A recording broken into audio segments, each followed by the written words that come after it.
अभी हम खड़े हैं सिवान के जीरादेई विधानसभा क्षेत्र के जीरादेई गांव में और जीरादेई गांव किसी परिचय का मोहताज नहीं है। जी हां, आपको बता दें कि यह गांव पूरे देश में नहीं बल्कि पूरे विश्व में जाना जाता है और उस शख्स के लिए जाना जाता है जिस शख्स ने पूरे देश में पूरे विश्व में देश का नाम पटल पे लाया और पूरे बिहार के साथ साथ सिवान जिले का नाम विश्व के पटल पे लाया है। जी हाँ, हम नमन करते हैं इस महान शख्सियत को जिसने भारत में प्रथम राष्ट्रपति होने का गौरव प्राप्त किया है और इन्होंने अपने नॉलेज के अपने खासियत के चलते इस पूरे देश को एक सही दिशा निर्देश दिया है। संविधान सभा के अध्यक्ष होने के साथ साथ इन्होंने देश को एक सही रूप में ढाला है और राजनीति का सही मतलब समझाया था देश के प्रथम राष्ट्रपति देश रत्न डॉक्टर राजेंद्र प्रसाद ने। आज उनका गांव का हाल क्या है, ये पूरी कहानी हम आपको सिलसिलेवार बताएंगे।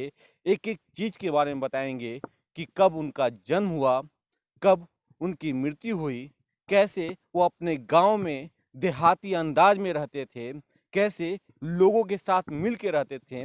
एक राष्ट्रपति होने का गुमान उन्हें बिल्कुल नहीं था। गांव में आते थे तो जमीन पे बैठते थे, जमीन पे सोते थे और बिल्कुल आम लोगों की तरह रहते थे। तो ऐसे शख्सियत को हम सलाम करते हैं, इनकी सादगी को सलाम करते हैं और आपको बताते हैं पूरी कहानी एक एक करके।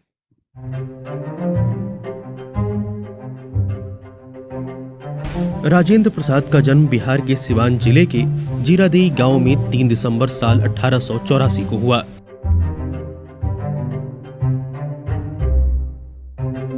राजेंद्र प्रसाद बचपन से ही प्रतिभाशाली छात्र थे। उनकी प्रारंभिक शिक्षा गांव के ही मौलवी साहब के यहाँ हुई। राजेंद्र प्रसाद के पिता फारसी के एक अच्छे जानकार थे। राजेंद्र बाबू को इसीलिए बचपन में ही हिंदी उर्दू के साथ फारसी की भी तालीम दी गई।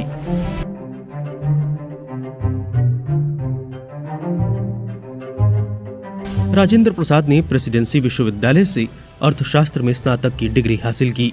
इसके बाद इलाहाबाद विश्वविद्यालय से उन्होंने लॉ में मास्टर की डिग्री हासिल की। बाद में मुजफ्फरपुर में कुछ दिनों तक अध्यापन का कार्य करते रहे। इसके बाद राजेंद्र प्रसाद ने कानून में ही डॉक्टरेट की उपाधि हासिल की।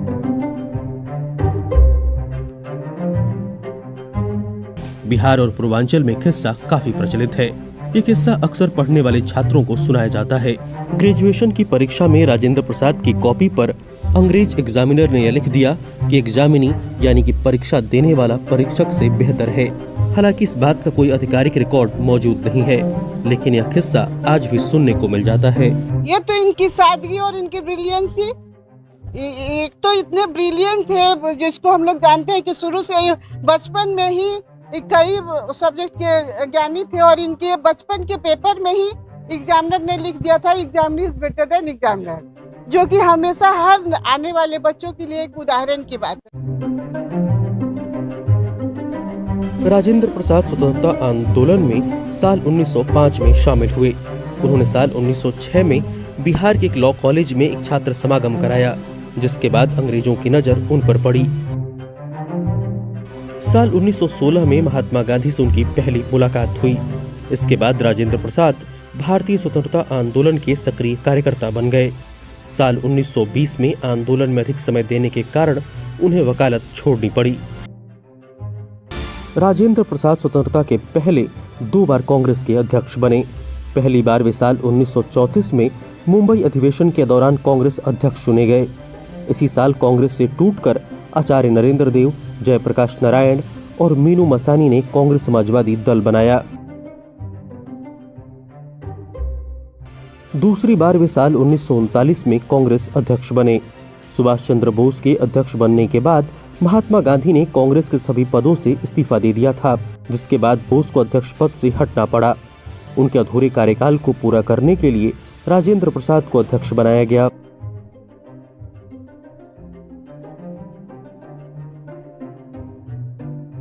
क्रिप्स कमीशन के बाद भारत में संविधान बनाने का काम शुरू हुआ। संविधान सभा के लिए स्थायी अध्यक्ष का काम राजेंद्र बाबू को सौंपा गया। वे संविधान सभा की सभी बैठकों को बुलाकर संविधान निर्माण की जानकारी और उस पर चर्चा करते थे। मेरे ख्याल में अभी ऐसा कोई नेता पैदा नहीं हुआ है।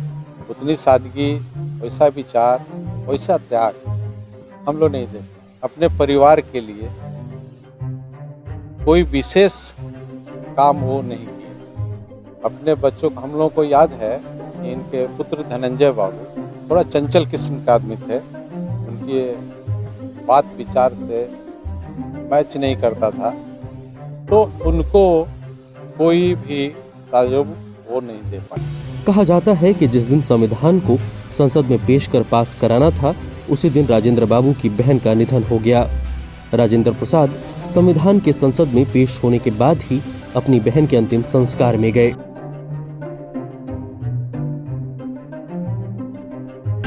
राजेंद्र प्रसाद भारतीय संविधान लागू होने के बाद देश के पहले राष्ट्रपति बने। वे 2 साल तक निर्विवाद रूप से राष्ट्रपति रहे। साल 1952 के चुनाव में उन्होंने अपने विरोधी केपी शाह को भारी मतों से हराया।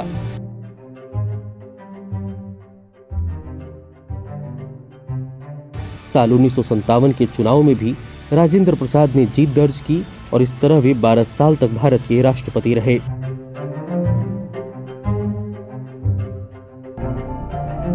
राष्ट्रपति पद पर राजेंद्र प्रसाद को उस समय 10,000 रुपए की तनख्वाह मिलती थी, लेकिन राजेंद्र बाबू इसमें से सिर्फ आधा पैसा ही लेते थे।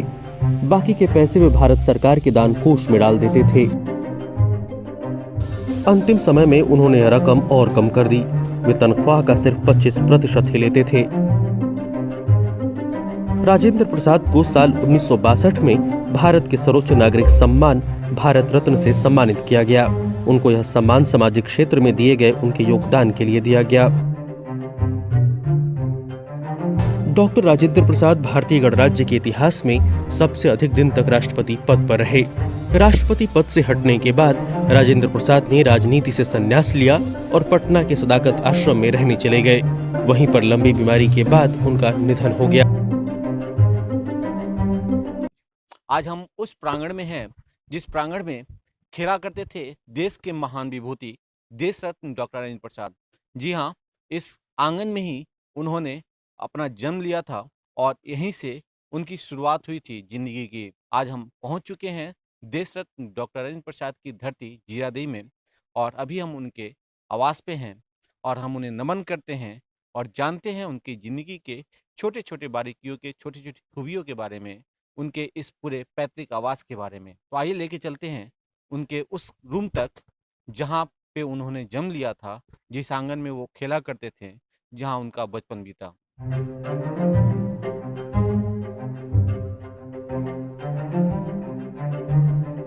हम चलेंगे राजेंद्र बाबू के उस आंगन में जिस आंगन में किलकारियाँ गूंजती थी देश रत्न डॉक्टर राजेंद्र प्रसाद के बचपन की। आपको दिखाना चाहते हैं, ये वो तस्वीर है जो तस्वीर उनके आंगन तक जाती है। ये जो खपड़े दिख रहे हैं, ये जो लकड़ी के खंबे दिख रहे हैं, ये उसी समय के हैं जिस समय राजेंद्र बाबू की जीवन यहाँ यापन हुआ करती थी। राजेंद्र बाबू के समय का ये जीवन कैसे बीता और आपको बताएंगे हर एक बारीकियों को। ये पूरा खपड़ा, ये जो पूरी तस्वीर और ये जो बांसें आपको दिख रही हैं, तमाम चीज़ें और जो ये लकड़ी में कारीगरियाँ दिख रही हैं, ये उस समय की हैं जिस समय राजेंद्र बाबू बचपन में यहाँ खेला करते थे। अपने राजनीतिक जीवन में यहाँ के ज़मीन पे सोया करते थे, यहाँ के लोगों से बात किया करते थे। इसके बारे में हम सारी बातें बताएं। अब हम पहुंच चुके हैं देश रत्न डॉक्टर राजेंद्र प्रसाद के उस आंगन में जिस आंगन में उन्होंने अपनी बचपन गुजारी थी। यहाँ उन्होंने अपनी किलकारियाँ दी थी और यहाँ पे वो माव बन के चले थे, यानी अपने घुटनों पे चले थे। और ये वो तुलसी का पौधा है जहाँ पे उनके पूरे परिवार, उनकी माता पिता, उनके परिवार के सभी लोग यहाँ पूजा किया करते थे। और ये मैं आपको दिखाना चाहता हूँ कि ये पूरी तस्वीर आप देखिए कि कितना सुंदर और कितना खूबसूरत ये पूरा नज़ारा है। और ये उस शख्सियत का घर है जिस शख्सियत ने पूरे देश को विश्व स्तर पे एक बड़ा नाम दिया था और भारत को प्रथम राष्ट्रपति दिया था। जी हाँ, ये पूरा आंगन मैं आपको दिखाना चाहता हूँ और ये पूरा आंगन ये साबित करता है कि वाकई में पहले जो आंगन का सही मतलब होता था वो यहाँ दिखता है। चारों तरफ मकान है, रूम है और रूम में तमाम तरह के सामान लोग रहते थे। महिलाएं यहाँ रहती थीं। बाहर दलान है जहाँ पे पुरुष रहा करते थे और इसमें महिलाएं और बच्चे रहा करते थे। यहाँ भोजन बना करते थे और इसी आंगन में, ये जो पूरा आंगन आप देख रहे हैं, इस आंगन में खेला करते थे देश रत्न डॉक्टर राजेंद्र प्रसाद। अब मैं आपको उस पावन कमरे में लेना चाहता हूं, उस रूम में लेके चलना चाहता हूं जहां उनका जन्म हुआ था। पहले के समय में अस्पताल की व्यवस्था नहीं थी, एक दाई आती थी और उसके माध्यम से बच्चे जनने का काम किया जाता था और वही सारी व्यवस्था करती थी। तो और ये वो रूम है जिसके लगभग 5 फुट का आंकड़ा है। ये 5 फुट में ही पहले के छोटे छोटे दरवाजे हुआ करते थे और इसी रूम में उन्होंने जन्म लिया था। और इस रूम में आपको दिखाना चाहते हैं, फिलहाल कोई व्यवस्था नहीं है, अंधेरा कायम है। आज भी वो दरवाजे हैं, वो खिड़कियां हैं जो राजेंद्र बाबू के समय में हुआ करती थी, जो टूट चुकी हैं। अगर इसको खोला जाए तो बाहर के नज़ारे दिखेंगे और इसी जगह पे जन्म लिया था देश रत्न डॉक्टर राजेंद्र प्रसाद ने। ये पूरी तस्वीर आपको हम दिखाना चाह रहे हैं। ये उस समय का एक टेबल है जिस पे पीछे शीशा लगा करता था और शीशे के लिए ये पूरा फ्रेम बनाया गया था जहां महिलाएं अपना श्रृंगार किया करती थीं। राजेंद्र बाबू की माता, बहनें, बुआ, ये सारे लोग यहाँ हुआ करते थे। और आपको और दिखाना चाहते हैं कि ये पूरी तस्वीर आप देखिए कि कई कमरों में दरवाजे ताले बंद रखे हैं। सामान है नहीं, लेकिन सुरक्षा के दृष्टिकोण से इसको बंद करके रखे गए हैं। और तमाम तरह के पूरे गलियारे हैं जो आंगन के चारों तरफ बने हुए थे। आंगन थोड़े नीचे होते थे और गलियारों के आसपास काफ़ी कमरे हैं जहां लोग रहा करते थे। तो ये राजेंद्र बाबू का वो घर है जो वीरान सा पड़ा हुआ है, लेकिन आज भी यहाँ आने पे सुकून लगता है, सुकून महसूस होता है। आपको एक तस्वीर और दिखाना चाहते हैं जो बदहाली बयां करती है। ये तस्वीर है राजेंद्र बाबू के उस गांव की, उस आंगन की, उस घर की जिसकी दीवारें टूट चुकी हैं। ये ईंटें जो दिख रही हैं, ये ईंटें उसी समय की है जिस समय राजेंद्र बाबू के पिताजी काम किया करते थे हथुआ राज में। इसके अंदर एक संदूक दिख रहे हैं बड़े से, और ये संदूक भी उसी समय के हैं जो राजेंद्र बाबू के समय के हैं। उनके पिताजी ने रखे होंगे, कीमती सामान रखे जाते होंगे। तो ये पूरी तस्वीर है और यहाँ पे जन्म लिया था देश रत्न डॉक्टर राजेंद्र प्रसाद ने। देश रत्न डॉक्टर राजेंद्र प्रसाद परिचय के मोहताज नहीं है, लेकिन आज भी वो अपने गांव में उपेक्षित है। क्यों है, ये बड़ा सवाल है। इन सवालों का जवाब भी लोगों से लेंगे और भी चीज जानेंगे कि सरकार ने इनके लिए क्या किया। अब चलते हैं हम राजेंद्र प्रसाद के बाहर के क्षेत्र में और जानते हैं कि क्या क्या हुआ, क्या होना चाहिए। अब हम आ चुके हैं देश रत्न डॉक्टर राजेंद्र प्रसाद के उस कमरे में जब वो राष्ट्रपति बन गए थे। और राष्ट्रपति बनने के बाद जब वो अपने राजनीतिक से समय निकालकर और अपने कुछ व्यस्तम समय से निकालकर जब अपने गांव आते थे तो कहाँ रुकते थे, कहाँ लोगों से मिलते थे, आज उस कमरे में चलते हैं। ये घर के बाद जो घर का आंगन था, उस आंगन के बाद एक दलान बना हुआ था जिसे बैठका लोग भी कहते हैं। और उस जगह पे रूम बने हुए थे, उनके पिता के रूम थे, उनके भाई के रूम थे और तमाम लोगों के रूम थे। तो मैं आपको दिखाना चाहता हूँ, देखिए देश डॉक्टर राजेंद्र प्रसाद की कमरा है जहाँ पे वो आके आराम करते थे, रहा करते थे और जब भी लोग आते थे तो यहीं मिला करते थे। अब हम उस रूम में लेके चलते हैं जिसमें चार तरफ से पैक कर दिए गए हैं, शीशे लगा दिए गए हैं। और ये वो पलंग है जिस पलंग पे वो लेटा करते थे। बिल्कुल खादी का वो कलम होता, पलंग हो, जो चादर होती थी वो खादी की होती थी। और आपको एक बात और बताना चाहते हैं, उनकी बचपन की बात मुझे याद आ गई जो मैं हम अपने पूर्वजों से सुनते आ रहे हैं कि राजेंद्र बाबू जब पढ़ाई किया करते थे तो उनके जो बिस्तर होते थे वो पूरे बिस्तर किताबों से भरे रहते थे। इतने किताब पढ़ने के वो आदी थे, हर किताब को पढ़ना जानते थे और हर किताब के हर अक्षर को वो जानते थे और समझते थे। और उनकी याददाश्त इतनी तेज थी कि वो अपने पूरे बेड पे किताब रखा करते थे, यानी उनके पूरे बेड पे किताब हुआ करती थी, उसके ऊपर से गद्दे हुआ करते थे और फिर खादी की चादर हुआ करती थी जो आज भी दिख रही है। और वो पीछे एक बड़ा सा कुर्सी है जो बुंदा हुआ है और उस पे वो आराम करते थे। जब भी वो थक जाते थे तो वहाँ बैठा करते थे, वहाँ बैठ के लोगों से बात किया करते थे। तो ये पूरी तस्वीर है, लेकिन आज भी बहुत कुछ करना बाकी है। स्थानीय एक युवा हमारे साथ हैं, अंकित कुमार सिंह हैं। आप बताइए कि क्या लगता है कि यहाँ पे कितना कुछ बदला है, क्या होना चाहिए? यहाँ पे बदलाव की बात की जाए तो विगत 1 वर्ष पहले से यहाँ पे जो है कुछ यहाँ पे डेवलपमेंट कुछ हुआ है, लेकिन अभी भी अधूरा ही किया गया है। और यहाँ पे जितने भी शीशे वगैरह लगाया गया है, पैक वगैरह किया गया है, विगत 1 वर्ष पहले ही हुआ है। लेकिन यहाँ पे जो लगाया गया है, यहाँ पे लाइट वगैरह की व्यवस्था नहीं है, जिससे जो लोग आते हैं घूमने के लिए, देखने के लिए, उन्हें कोई दिक्कत होती है, स्पष्ट नहीं दिखाई पड़ता है। और कई यहाँ पे किलते हैं कि यहाँ पे जो है होना चाहिए, जो असलियत में वो नहीं है। देखिए, बिल्कुल आपको दिखाना चाहते हैं कि लाइट वाइट की जो व्यवस्था होनी चाहिए, जो खूबसूरत तरीके से ये और दिखना चाहिए, वो नहीं दिख रहा है। ऊपर लाइट तो लगा दिए गए हैं, लेकिन इस लाइट को लगाने के बाद इसमें बिजली सप्लाई नहीं है, जिसके चलते यहाँ पे रोशनी नहीं दिखाई देती है और जिसके चलते काफी परेशानियां होती हैं। और अब आपको लेके चलते हैं उस जगह पे जहाँ पे उनसे जुड़ी हुई कुछ बातों को लिखा गया है, कुछ यादें रखी गई हैं। उसके पहले मैं आपको दिखाना चाहता हूँ कि ये उनका दलान का मुख्य एरिया है, जहाँ राजेंद्र बाबू के समय में ये देखिए, ये जो आप बेंच देख रहे हैं बिल्कुल पुराने समय का है। और यहीं पे वो जब भी कुछ लोग आते थे तो यहाँ बैठा करते थे, अपने आराम करने के बाद जो समय बचता था इसी आप देख सकते हैं, ये जो आप चौकी देख सकते हैं, इसी चौकी पे देश के महात्मा कहे जाने वाले महात्मा गांधी यहाँ आके बैठे हुए थे। और यहाँ पे परम पूज्य महात्मा गांधी आके बैठे हुए थे, जो आप यहाँ पे लिखा भी गया है कि कब वो आए थे। हालांकि ये थोड़ा सा ढक गया है, क्लियर दिखाई नहीं दे रहा है, लेकिन वो यहाँ पे आके बैठे थे और राजेंद्र बाबू के साथ बैठकर यहाँ विचार विमर्श किया करते थे। इसकी भी तस्वीर हम आपको दिखाएंगे। और यहाँ तमाम जगहों पे लोग बैठा करते थे, चारों तरफ या ये पूरे प्रांगण में भीड़ लगी रहती थी। जब राजेंद्र बाबू राष्ट्रपति हो गए थे तो यहाँ पे आते थे तो लोगों से मिला करते थे।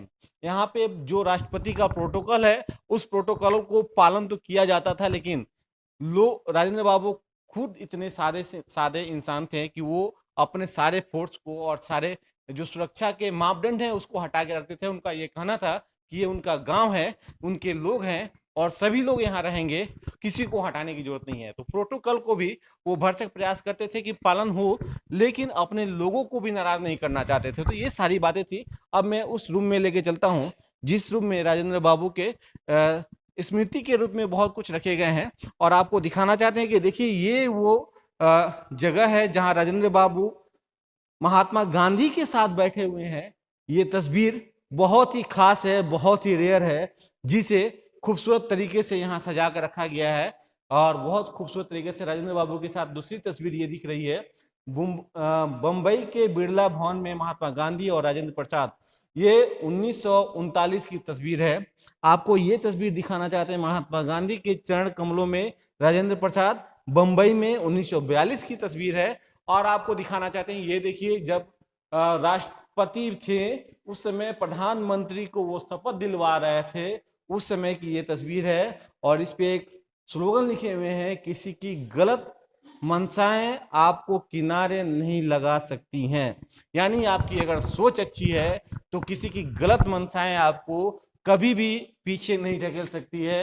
दूसरी तस्वीर देखिए, जो द्वितीय राष्ट्रपति हुए हमारे देश के सर्वपल्ली राधाकृष्णन, उनके साथ की तस्वीर है ये। और ये बगल में मोहम्मद जिन्ना शायद दिख रहे हैं, शायद वही हैं।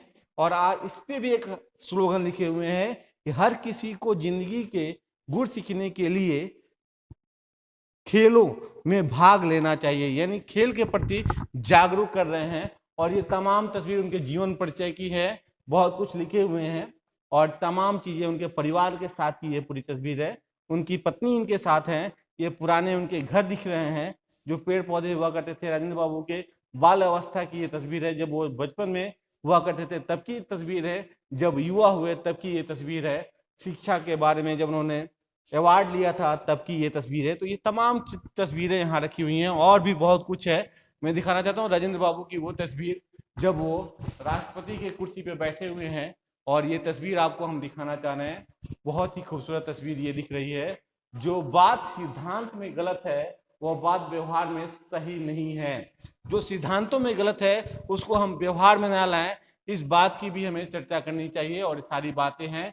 भारत के प्रथम राष्ट्रपति देश रत्न डॉक्टर राजेंद्र प्रसाद की ये तस्वीर, जब ये शपथ ले रहे हैं तब की ये तस्वीर है। और आपको दिखाना चाह रहे हैं ये सारी तस्वीर एक नेता का उदय का तस्वीर है। बाकी सारे उनके साथ के नेता और बीच में राजेंद्र बाबू की ये तस्वीर लगाई गई है। ये सब तस्वीर बहुत कुछ बयां करती हैं। यहाँ चरखा काटते हुए तस्वीर नेहरू जी के साथ यहाँ दिखाई गई है। एक तरफ राजेंद्र बाबू हैं, दूसरी तरफ नेहरू जी हैं, तीसरी तरफ सरदार वल्लभ भाई पटेल हैं, पीछे और भी बहुत सारे नेता दिख रहे हैं। तो ये सारी तस्वीरें हैं। ये जेल का गेट बनाया गया है। ये जनवरी 1933 की है, अगस्त 1942 की है।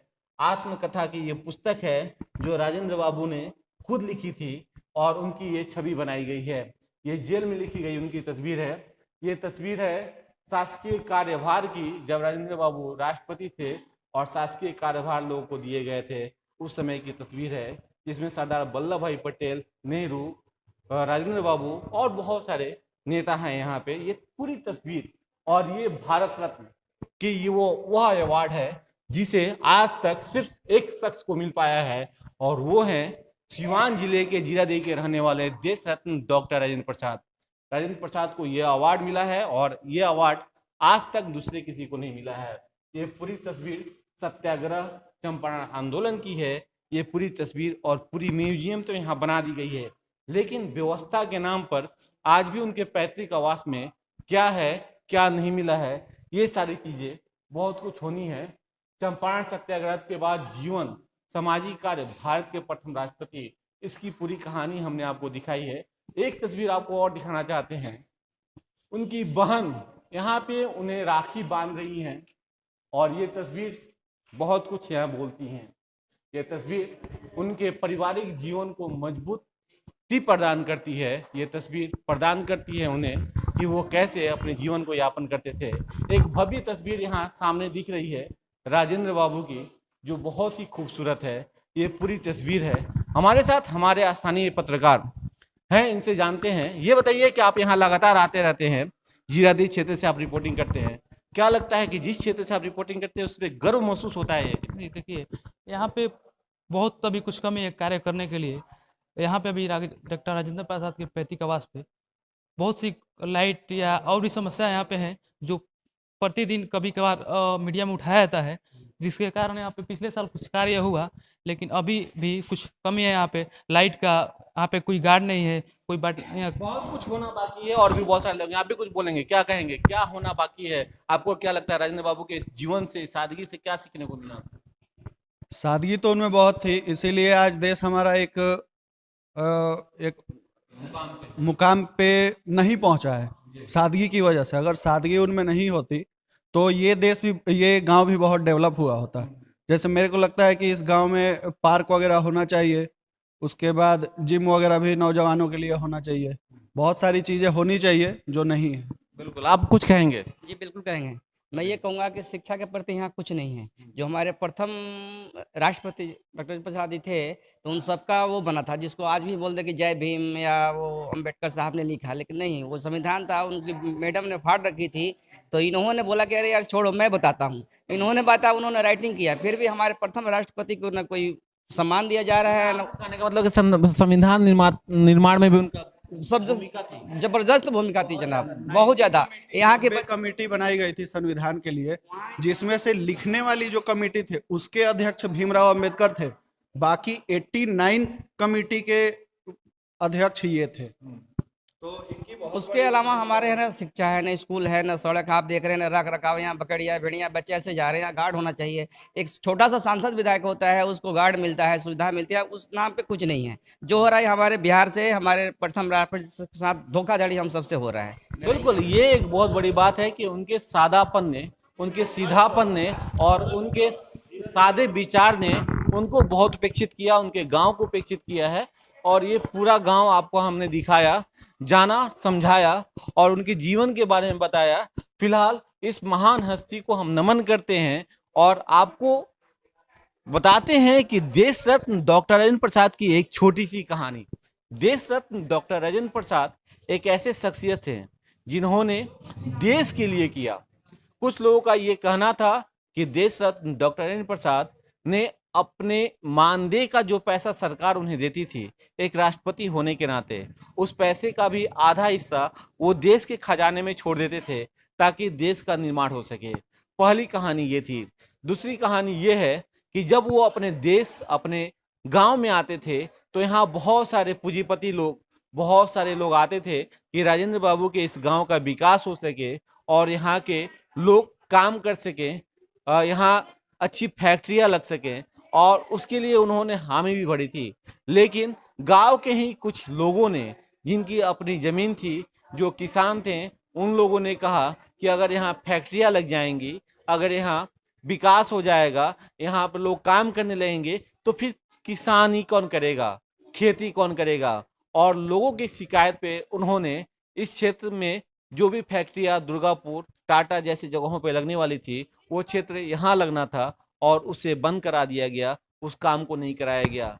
बताने वाले ये भी बताते हैं उसके काम शुरू हो गए थे, सारे मापदंड पूरे कर लिए गए थे, लेकिन राजेंद्र बाबू से एक छोटी सी शिकायत इस गांव के किसान ने कर दी कि हमारी छोटी सी ज़मीन है और वो ज़मीन अगर सरकार ले लेगी तो हम क्या खाएंगे। तो इस छोटी सी शिकायत का उन्होंने मान रखा और इस गांव में आज तक फैक्ट्री नहीं लगी।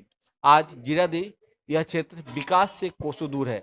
विगत के सांसद ने यहाँ पे 5 सालों तक इसे गोद लेके रखा, लेकिन विकास के नाम पर रेलवे स्टेशन पे एक मूर्ति लगाई गई, इसके अलावे और कुछ नहीं हुआ। मैं और आपको एक कहानी बताता हूँ। राजेंद्र बाबू जब भी राष्ट्रपति होने के बाद गांव आते थे तो बगल के ही एक मंदिर में, जो उनकी बुआ ने बनवाया था, बिरला मंदिर, बिरला के डिजाइन पे बना था, वहाँ पे वो पूजा पाठ किया करते थे। वहाँ जो मूर्ति रखी गई है वो मूर्ति उन्हें व्यापार मंडल में मिली थी गिफ्ट के स्वरूप में, और उसी मूर्ति पे वो पूजा किया करते थे। राजेंद्र बाबू सादगी के इतने बड़े प्रतीक थे कि गांव में वो आते थे तो गांव के छोटे से किसान से खैनी मांग के खाया करते थे। वो प्रोटोकॉल से दूर रहना चाहते थे, वो गांव के लोगों के बीच रहना चाहते थे। तो सादगी का ये खास परिचय था उनका। और अच्छी बात यह है कि वो दमा के मरीज थे, लेकिन इसके बावजूद भी अगर प्यार से उन्हें कोई बीड़ी पिलाता था तो भी वो उसे नकारते नहीं थे और जरूर पीते थे। तो ये थे हमारे राजेंद्र बाबू और ये थी उनकी पूरी कहानी। हम ऐसे शख्सियत को नमन करते हैं और हम आशा करते हैं कि ऐसे ही नेता हमारे देश में जन्म ले, ताकि हमारे देश का विकास हो, हमारे देश में हर चीज़ खास हो।